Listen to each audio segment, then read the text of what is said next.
Bonsoir à tous. Le Mediator aurait tué en France jusqu'à 2000 personnes. Pourquoi les autorités n'ont-elles pas réagi plus tôt? Pourquoi les médecins l'ont-ils prescrit pendant plus de 30 ans à 5 millions de Français?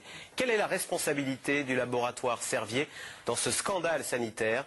Et puis, y a-t-il d'autres Mediators sur le marché, d'autres médicaments à risque? C'est le sujet de cette émission, de ce C'est dans l'air, que nous avons intitulé ce soir « Ces médicaments qui nous tuent ». Alors bien sûr, pour répondre à vos questions, SMS et Internet. Autour de cette table, ce soir, nous avons le plaisir d'accueillir Marc Girard. Bonsoir, vous êtes médecin spécialiste de pharmacovigilance. Vous avez été expert auprès des tribunaux, notamment dans les affaires de l'hormone de croissance et puis du vaccin de l'hépatite B.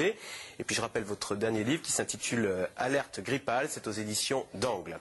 Philippe Even également, nous avons le plaisir de vous accueillir. Vous êtes médecin, pneumologue, président de l'Institut Necker. Vous avez travaillé pour l'Agence du médicament et votre dernier ouvrage s'intitule La recherche biomédicale en danger, c'est aux éditions du Cherche Midi. Christian Saout, vous êtes président du collectif interassociatif sur la santé, le CISS, qui représente et défend les intérêts des usagers du système de santé. Et vous venez de publier une lettre ouverte à Xavier Bertrand sur la sécurité et la démocratie sanitaire. Et puis enfin, nous avons le plaisir d'accueillir François Mali, grand reporter au journal Le Point, en charge des questions de santé donc, et vous venez de publier, vous, le livre noir des hôpitaux, publié chez Calman Lévy. Alors, tout d'abord, première question, on a parlé de scandale sanitaire, je ne sais pas, François Mali, jusqu'à 2000 morts, est-ce que oui, c'est l'un des plus grands scandales sanitaires de France? Est-ce qu'on peut comparer avec l'affaire du sang contaminé? Alors en termes de mortalité, le sang contaminé c'est 3000 morts. On dit 2000 pour le Mediator, mais enfin il faut les prouver. Mais on est loin d'autres scandales. On est loin par exemple de l'amiante, qui fait 3 à 5 000 morts par an et qui aura causé à peu près 100 000 victimes, rien qu'en France. Mais c'est un scandale important parce qu'il démontre la façon dont un médicament qui est... c'est une petite histoire, je dirais, parmi d'autres, le Mediator. Mais elle montre comment la politique du médicament est gérée dans notre pays, quoi. Et ce qu'il faut pour arriver à interdire un médicament. C'est pas isolé, vous dites. Non, il y a d'autres médicaments. Il y a d'autres Mediators. Mais il y a d'autres médicaments qu'on va retirer cette année, par exemple, on le sait. Il y en a à peu près. Qui font peut-être pas 2000 morts. Ça, on ne le sait pas. Le problème, c'est qu'encore faut-il chercher. Vous savez, l'affaire du Mediator, c'est un grand hasard. C'est dû à l'obstination d'une pneumologue qui avait été extrêmement bien formée parce qu'elle était avant à Antoine Béclair à Clamart, où elle a travaillé dans un service où ils sont spécialisés dans les hypertensions pulmonaires. Ouais. Donc, elle avait vu déjà, elle était sensibilisée à cette pathologie. Mais il y a beaucoup d'autres médicaments. Une fois qu'on a autorisé la mise sur le marché, le suivi après... ce que fait le médicament, alors là... Alors, attendez, soyons bien clairs, en fait, sans Irène Frachon, on serait peut-être pas ce soir, c'est cette pneumologue de Brest, on serait peut-être pas ce soir en train de parler du Mediator, Philippe Eben. Il n'y a aucun doute. Elle a fait le travail qu'aurait dû faire l'État, elle l'a fait toute seule. Mais comme le dit M. Bali, ça touche beaucoup d'autres médicaments. Il y a 5000 médicaments sur le marché. Il y en a près de la moitié qui ne servent rigoureusement à rien. Et tous ne sont pas complètement non toxiques. Sur ceux qui restent, il y en a la moitié qui a une certaine utilité et aussi une certaine toxicité. Et il nous reste un noyau dur, indispensable. Et là, on doit remercier l'industrie pharmaceutique. C'est elle qui les a découverts, mis sur le marché avant 1985. À l'époque, on mangeait le pain blanc et on trouvait assez facilement les médicaments. C'est ça qui fait qu'on vit 20 ans de plus et qu'on vit dans de meilleures conditions. Ça, c'est le côté positif de l'industrie. Avant 85, maintenant, on découvre des médicaments, on sort des médicaments qui ne servent à rien? Non, on n'en trouve plus pour 36 raisons. Mais les deux principales, c'est que l'industrie pharmaceutique est entrée dans l'ère du capitalisme financier et il est indispensable pour un manager d'apporter l'année suivante 15, 20, 30% de bénéfices. C'est donc une politique de marketing et de résultats à court terme. C'est la faute à Wall Street, là aussi. Parce que trouver un médicament, comme la finance. C'est pas en un an qu'on trouve un médicament. Pour le mettre sur le marché, il faut 10, 12, 15 ans d'études. C'est une politique de long terme. Et il y a une antinomie fondamentale entre les exigences du marché et les exigences de la découverte. Alors ajoutez à ça que la biologie s'est complexifiée d'une façon incroyable. Il n'empêche que les laboratoires sortent des médicaments dangereux, c'est déjà problématique, mais qu'en plus, qui passent les filtres, puisque soi-disant, on a les autorités de contrôle. Le mois prochain, on a l'IGAS qui va faire son rapport pour nous dire qui est responsable, qui a laissé filtrer ce médicament. Est-ce qu'il y en a, selon vous, aujourd'hui, je ne sais pas qui veut répondre, qui doivent passer de mauvaises nuits? Est-ce que les politiques, les autorités de contrôle, le laboratoire Servier, qui doit très mal dormir en ce moment? Marc Girard. Moi, je pense que tout le monde doit très bien dormir. Il y a quand même un phénomène. Il y a quand même un phénomène qui devrait tous nous frapper.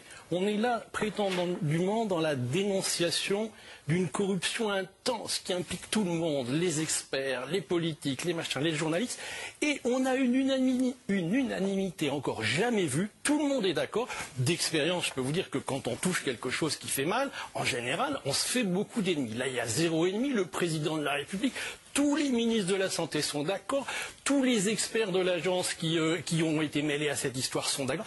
Donc, première chose, c'est très étonnant. Ils sont d'accord pour taper sur Servier ? Pour dire il y a un problème. Deuxièmement, et là je m'inscris un petit peu en faux avec ce qui a été dit tout à l'heure, on nous dit voilà, il y a un petit pneumologue en 2007 qui a fait les choses. Mais depuis, la presse ne cesse de révéler des sources où on nous explique qu'en 98, des gens bien plus puissants qu'un pneumologue de Brest avaient déjà dénoncé le problème, le pointant très exactement, etc. Et puis, il faut le dire, parce que ça c'est totalement oublié. Je renvoie les téléspectateurs à mon site, parce que j'ai fait le détail historique. Cette histoire-là, elle est beaucoup plus vieille que ça. Elle remonte à 63 et on a complètement oublié que Mediator, c'est rien du tout dans l'immense scandale des fenfluramines. Donc là, il y a un problème, si vous voulez, et je crois qu'il y a en ce moment, sur la question du Mediator, une énorme manipulation sur laquelle il conviendrait de réfléchir davantage. C'est-à-dire pourquoi on commence à découvrir en 2007 ce que nous savions tous depuis longtemps et ce que nous sommes un certain nombre à avoir dit de façon extrêmement... Est-ce qu'il n'y a pas un problème français? Ce médicament n'était pas commercialisé aux États-Unis, il a été retiré du marché en Italie, en Espagne. Christian Saout, peut-être que les labos font peut-être mal leur boulot, mais nous... on contrôle peut-être mal ce qu'on met sur le marché. Probablement, c'est sûr que les labos font probablement mal leur travail, puisque ce médicament, Servier lui-même l'avait retiré d'un certain nombre de pays, en dehors des États-Unis, où il avait été interdit. Donc pourquoi ne l'a-t-il pas retiré en France? C'est aussi une vraie question. Et il savait très bien, avec les remarques qui lui avaient été faites par les autorités espagnoles, que s'il était interdit en Espagne, il aurait été interdit partout en Europe. Donc la stratégie consistant à le retirer à un endroit, est bien une stratégie permettant de le maintenir à d'autres. Ça, c'est une première chose. Ce qui paraît incroyable, c'est qu'on retire un médicament de l'Espagne, il est mauvais pour les Espagnols, mais il reste bon pour les Français. C'est un des problèmes que vous sous-tendez, c'est la deuxième partie de ce que je voulais expliquer, c'est la problématique de l'alerte. Qui la donne, à quel moment, vers qui, pour qui, comment cette alerte est transparente? Parce qu'elle ne l'a pas été. La lettre à laquelle vous faites référence de 98 des 3 professeurs des caisses d'assurance maladie est une lettre qui a été adressée à l'AFSAPS, qui n'a pas été rendue l'agence du médicament. L'agence du médicament, qui n'a pas été rendue publique. Donc on a un énorme problème de transparence sur le médicament. Moi, je vois que l'AFSAPS dit qu'elle donne des comptes rendus, oui, enfin des comptes rendus simplifiés. Je ne vois pas dans ces comptes rendus les opinions minoritaires, les opinions divergentes. Je ne vois pas que dans ces commissions siègent en même nombre comparatif les représentants des usagers ou des patients par rapport à tout un tas d'experts. Donc il y a un vrai problème à la fois de contradictoire, de transparence. Il n'y a pas la seule question de l'indépendance des experts, qui en est effectivement une, qu'on peut essayer de traiter de la manière la plus volontariste qu'on veut, mais qui a ses limites. Il y a aussi la question de la transparence et la question du contradictoire. Quand on met un sujet comme ça en débat, ça devrait être public. Philippe Even, vous avez travaillé à l'agence du médicament, donc c'est l'ancêtre de l'AFSAPS. Oui. Alors est-ce que vous partagez ce que dit M. Saout? Au fond, on est un peu léger sur le contrôle à l'agence du médicament. À 1000%. Et pourtant, vous y avez travaillé. Oui. Je pense comme lui que c'est pas fondamental le problème de corruption. C'est un problème d'organisation à la française, où on empile 15 commissions les unes au-dessus des autres, qui chacune donne des avis successifs. On ne sait pas d'ailleurs qui les a donnés, on ne sait pas qui siégeait ce jour-là en commission, les rapports sont vides, comme vous l'avez dit tout à l'heure. Ça finit par arriver au directeur de l'AFSAPS, qui est radicalement incompétent. Bon, conseiller d'État tout à fait estimable, un homme charmant, il ne connaît rien ni à la médecine, ni aux médicaments, ni aux patients. Bon, on l'a mis à la tête de ça, comme on fait dans tous les organismes français, hein, c'est pas spécifique à l'AFSAPS. Un système comme ça ne peut pas marcher. J'ai dit un jour, je crois que je n'hésite pas à le répéter ici, qu'il faudrait 2 ans pour retirer du cyanure sur le marché. Hein. Il serait d'abord autorisé, comme l'a été le Mediator, qui n'aurait jamais dû l'être. L'histoire, vous l'avez dit vous-même, ça remonte à la Suisse à 63, jamais en 66. La molécule du Mediator a été interdite très tôt. Elle était potentiellement dangereuse, c'était dès le départ. Mais il faut bien comprendre, ça c'est une chose que vous n'avez peut-être pas évoquée ni les uns ni les autres, la particularité de Servier. Bon, je ne veux pas tirer sur un corbillard, mais ce n'est pas un laboratoire tout à fait comme les autres. L'intérêt de Servier, c'est pas de vendre en France, il s'en fout complètement. 15% du chiffre d'affaires de Servier est fait en France, 85% à l'étranger. Et où à l'étranger? Dans les pays où il n'y a pas d'industrie pharmaceutique, pas de concurrence, et où il n'y a pas de système de contrôle du médicament. Alors, et c'est l'estampille. Le médicament est l'Europe de l'Est, l'Asie et l'Afrique noire. Ils réussissent cette chose extraordinaire de vendre des coupes-fins en Afrique noire. Il faut quand même le faire. Hein. C'est vraiment une magnifique organisation commerciale. Bon. C'est ça l'essentiel du problème. L'estampille France, c'est un médicament consommé en France, accepté en France, et hop, ça sert de passeport pour aller le diffuser dans le monde entier.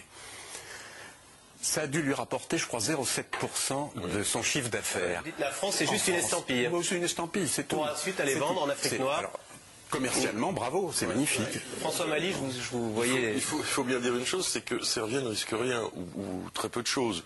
Même si on arrive à un procès hypothétique, à des remboursements et tout ça. Le seul moyen, en fait, pour que les labos pharmaceutiques reviennent à un peu d'honnêteté, c'est ce qui se passe aux États-Unis, c'est les class action. Les labos américains, s'ils mettent un médicament comme ça sur le marché et qu'il y a des plaintes en Suisse, ça se chiffre en milliards de dollars.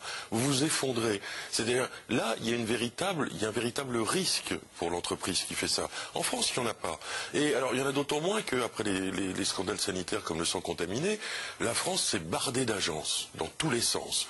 Certaines efficaces, font leur travail, les NVS, il y en a partout des agences. Et puis là, on s'aperçoit que, malgré cela, ça continue. Et ça continue dans beaucoup de domaines. Hein. Cette justice américaine dont on se moque parce qu'elle attaque pour un oui ou pour un non, elle joue au moins un rôle de contre-pouvoir qui n'existe pas ici. Elle joue un rôle de garant, c'est-à-dire qu'on tape au portefeuille et on tape violemment. D'ailleurs, aux États-Unis, il est très rare qu'on aille en prison pour ces affaires-là. On ne va pas en prison, mais on n'a plus de boulot, on n'a plus de boîte et on paye ad vitam aeternam. Et c'est bien pour ça qu'en France, chaque fois que des associations ont voulu pousser pour que les class action existent, le patronat s'est mis en travers en disant il n'en est pas question. Parce qu'évidemment, ce serait une force terrible. Et on reste avec nos pauvres petits moyens, la justice, dont on sait ce qu'elle vaut, puisque quand bien même il y aura un procès... On va juste rappeler, c'est une attaque en non collectif et on peut faire tomber une entreprise qui se retrouve à payer des milliards d'euros, des milliards de dollars, parce que individuellement les gens sont regroupés. Ça s'est vu aux États-Unis, de voir des entreprises qui tombent, qui sont obligées de se mettre sous la protection de la loi sur les faillites. Mediator est l'illustration de ce que vous dites. Aux États-Unis, il a été diffusé, non pas par Servier lui-même, mais il avait refilé le bébé à un laboratoire américain qui s'appelle Wyeth. C'est Wyeth qui a payé aux États-Unis les morts du médicament d'avant, qui a provisionné 21 milliards de dollars et qui a déjà été condamné au pénal à 14 milliards de dollars. C'était pour l'isoméride, qui est le cousin du Mediator. Voilà. Et donc, aux États-Unis, class action, sanction, 21 milliards de dollars. Wyeth a été roulé en France, isoméride, sanction, il y a eu quoi? Madame Anapoulos, il y a 400 000 euros, et puis 2 ou 3 autres personnes, 40 000 chacune, rien.